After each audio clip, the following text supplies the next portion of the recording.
বুধবার কেন্দ্রীয় সরকারের পর্যটন মন্ত্রকের প্রতিমন্ত্রী সুরেশ গোপী পরিদর্শন করলেন রাজ্যের অন্যতম পর্যটন কেন্দ্র নীরমহল। সঙ্গে ছিলেন রাজ্যের পর্যটন দপ্তরের মন্ত্রী সুশান্ত চৌধুরী সহ সংশ্লিষ্ট দপ্তরের অন্যান্য আধিকারিকরা।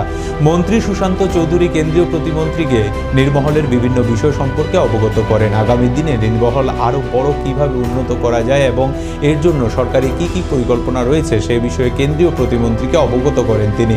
পর্যটকদের কাছে নীরমহল আরও বেশি আকর্ষণীয় হয়ে ওঠে সে নিয়ে রাজ্য সরকারের পরিকল্পনার কথাও তিনি জানান কেন্দ্রীয় প্রতিমন্ত্রীকে।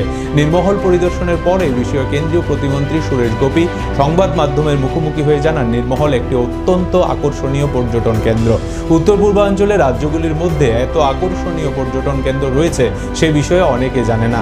আগামী দিন পর্যটকদের ত্রিপুরা রাজ্য সহ উত্তর পূর্বাঞ্চলের রাজ্যগুলোতে নিয়ে আসার জন্য উৎসাহিত করা হবে। তিনি আরও জানান, নীরমহল দেখার পর তিনি চলে যাবেন ঊনকোটি এবং ত্রিপুরেশ্বরী মন্দিরে।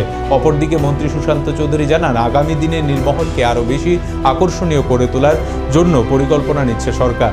বিশেষ করে আভ্যন্তরীণ কিছু উন্নয়ন করা হবে, পাশাপাশি শব্দহীন বোর্ড আনা হবে। বিশ্বের পর্যটন কেন্দ্রের তালিকায় কিভাবে নীরমহলকে তুলে ধরা যায় সেই বিষয়ে তিনি কেন্দ্রীয় প্রতিমন্ত্রীর সাথে কথা বলবেন বলে জানান। এখন দেখার বিষয় কত দ্রুত আভ্যন্তরীণ জটিলতা কাটিয়ে নীরমহল বিশ্বের পর্যটন কেন্দ্রের তালিকায় স্থান করতে পারে।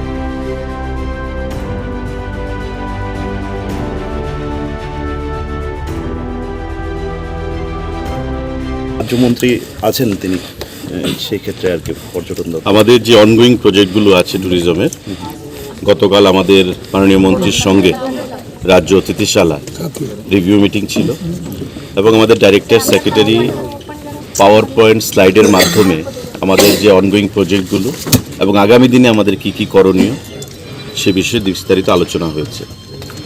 এবং আজকে মাননীয় মন্ত্রী বলেছেন যে উনি শুধু এখানকার নয়, সমস্ত নর্থ ইস্টার্ন রিজনের ট্যুরিজমকে কী করে উন্নত করা যায় সে বিষয়েও ভাবছেন, কারণ he is a union minister.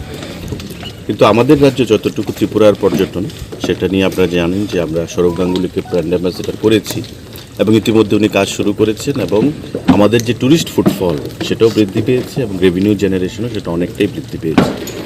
আমাদের আরও অনেক কিছু করণীয় আছে, যেমন এই যে ওয়াটার বডি, বিশাল ওয়াটার বডি রুদ্রসাগরে, তাতে আমাদের সাউন্ডলেস বোট চাই। যে বোটগুলো এখানে আছে সেগুলো দিয়ে পর্যাপ্ত পরিমাণ ট্যুরিস্টকে অ্যাট্রাকশন যে করা সেটা হচ্ছে না। তার জন্য আমরা একটা টেন্ডারও করেছি, খুব শীঘ্রই আমাদের সাউন্ডলেস বোট এখানে আসবে। শুধু নীরমহলে নয়, আমাদের ছবিমুড়া, নারিকেলকুঞ্জ যে ওয়াটার বডিজগুলো রয়েছে সেখানে আমরা পর্যাপ্ত পরিমাণে বোট আনবো। এখানকার ভেতরকার যে পরিবেশ বা যে ইনফ্রাস্ট্রাকচার পরিকাঠামো রয়েছে তারও আমাদের উন্নয়ন করতে হবে, যাতে এটা উৎকৃষ্ট ট্যুরিস্ট ডেস্টিনেশন হিসাবে এই নীরমহলকে আমরা ওয়ার্ল্ড ট্যুরিজম ম্যাপে ইনকর্পোরেট করতে পারি, সেটাই আমাদের ইচ্ছা থাকবে। এবং ত্রিপুরা ট্যুরিজমকে আগামী দিনে এডিবির আন্ডারে কাজ হচ্ছে, স্বদেশ দর্শনের আন্ডারে কাজ হচ্ছে, নতুন সরকার হয়েছে দিল্লিতে, মাননীয় সুরেশ গোপীজি আমাদের ট্যুরিজম এমওএস হিসাবে দায়িত্ব পেয়েছেন এবং ওনার সঙ্গে পেট্রোলিয়ামও রয়েছে। তো আরও কী করে স্বদেশ দর্শন 2 চলছে, 3 যদি হয় আরও ফান্ড আনা, এডিবির সঙ্গে কথা বলে ফান্ড আনা, ডোনার থেকে ফান্ড আনা, আমাদের নেসিট থেকে 30 কোটি টাকা দেওয়া হয়েছে নারিকেলকুঞ্জে আইল্যান্ডগুলোকে ডেভেলপ করার জন্য। সিডবির সাথে আমাদের কথা চলছে 25 কোটি টাকা। এমন টাকার কোনো অভাব হবে না। মোদিজি ট্যুরিজমের উপর বিশেষ গুরুত্ব দিচ্ছেন এবং তার জন্যই কেরালা থেকে এমন একজন লোককে এমওএস হিসেবে দায়িত্ব দিয়েছেন যে Kerala land created by God আমরা বলি। ট্যুরিজমের জন্যে কেরালা হচ্ছে উৎকৃষ্ট স্থান।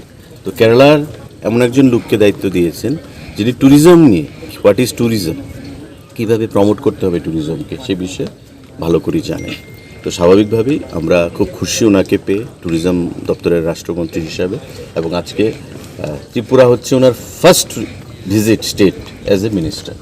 I think it's a maiden visit, at the same time this is the first visit to a state after being appointed as a minister, tourism minister. Otherwise, petroleum minister, I have been to Chennai. তো tourism দপ্তরের দায়িত্ব পাওয়ার পর MoS ট্যুরিজমের কানেকশানে ত্রিপুরাতে উনি প্রথমবার এসেছেন। তো this is a big achievement for all of us, and in the coming times we'll be looking forward to have more and more facilities and support from Government of India